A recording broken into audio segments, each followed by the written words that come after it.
नमस्कार, रिपब्लिक भारत के digital platform पर आप सभी का बहुत स्वागत है। मैं हूं आपके साथ पुनीता सिंह। प्रधानमंत्री नरेंद्र मोदी ने G7 शिखर सम्मेलन के दौरान इतालवी प्रधानमंत्री जॉर्जिया मेलोनी के साथ द्विपक्षीय बैठक की और दोनों देशों के बीच रक्षा और सुरक्षा सहयोग पर चर्चा हुई है। विदेश मंत्रालय ने एक बयान में कहा है कि दोनों नेताओं ने द्विपक्षीय रक्षा और सुरक्षा सहयोग पर चर्चा की और रक्षा औद्योगिक सहयोग को और बढ़ाने की उम्मीद जताई है।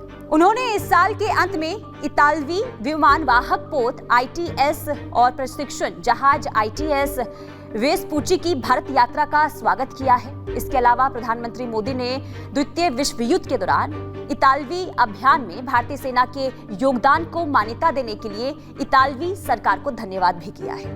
पीएम मोदी का इटली दौरा खत्म हो चुका है और वो भारत के लिए रवाना हो गए हैं, यानी कि भारत पहुंच भी चुके हैं।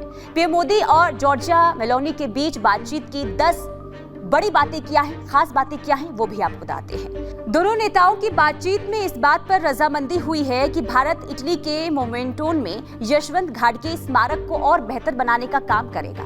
प्रधानमंत्री मोदी और उनके इतालवी समकक्ष जॉर्जिया मेलोनी ने नियमित तौर पर हो रहे उच्च स्तरीय राजनीतिक संवाद पर संतोष जताया और भारत इटली रणनीतिक साझेदारी की प्रगति की समीक्षा भी की। विदेश मंत्रालय के बयान में ये कहा गया है कि बढ़ते व्यापार और आर्थिक सहयोग पर खुशी जताते हुए उन्होंने स्वच्छ ऊर्जा और विनिर्माण, अंतरिक्ष विज्ञान और औद्योगिक दूरसंचार, AI और महत्वपूर्ण खनिजों में वाणिज्यिक संबंधों का विस्तार करने की अपील की है ताकि लचीली सप्लाई चेन बनाई जा सके। दोनों नेताओं ने औद्योगिक संपत्ति अधिकार पर हाल ही में हुए समझौता ज्ञापन का स्वागत भी किया है, जो पेटेंट, डिजाइन और ट्रेडमार्क पर सहयोग के लिए एक रूपरेखा प्रदान करता है। इस बैठक के दौरान दोनों नेताओं में ऊर्जा संक्रमण में सहयोग के लिए आशय पत्र पर हस्ताक्षर करने का स्वागत किया गया, जो स्वच्छ और हरित ऊर्जा में द्विपक्षीय सहयोग को बढ़ावा देगा। ग्लोबल बायोफ्यूल्स और एलायंस के तहत इस पर ध्यान दिया गया है। विदेश मंत्रालय ने कहा है कि दोनों नेताओं ने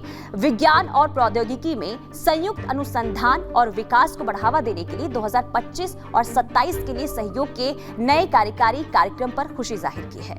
प्रधानमंत्री मोदी ने बाद में X पर लिखा कि हमने वाणिज्य, ऊर्जा, रक्षा, दूरसंचार और अन्य क्षेत्रों में भारत इटली संबंधों को और मजबूत करने के तरीकों पर चर्चा की है, बातचीत हुई है। पीएम मोदी ने आगे कहा कि हमारे देश जैव ईंधन और खाद्य प्रसंस्करण और महत्वपूर्ण खनिजों जैसे भविष्य के क्षेत्रों में मिलकर काम करेंगे। प्रधानमंत्री मेलोनी ने प्रधानमंत्री को लगातार तीसरे कार्यकाल के लिए बधाई भी दी है। G7 शिखर सम्मेलन 13-15 जून को इटली के अपुलिया क्षेत्र में आयोजित किया जा रहा है, जहां भारत को शिखर सम्मेलन में आउटरीच देश के रूप में आमंत्रित किया गया है। इसमें 7 सदस्य देशों America, Britain, Canada, Germany, Italy, Japan और फ्रांस के साथ साथ यूरोपीय संघ की भागीदारी भी है। इस खबर पर आपकी क्या राय है, हमें कमेंट सेक्शन में जरूर बताएं। लेकिन बाकी खबरों के लिए रिपब्लिक भारत से जुड़े रहें।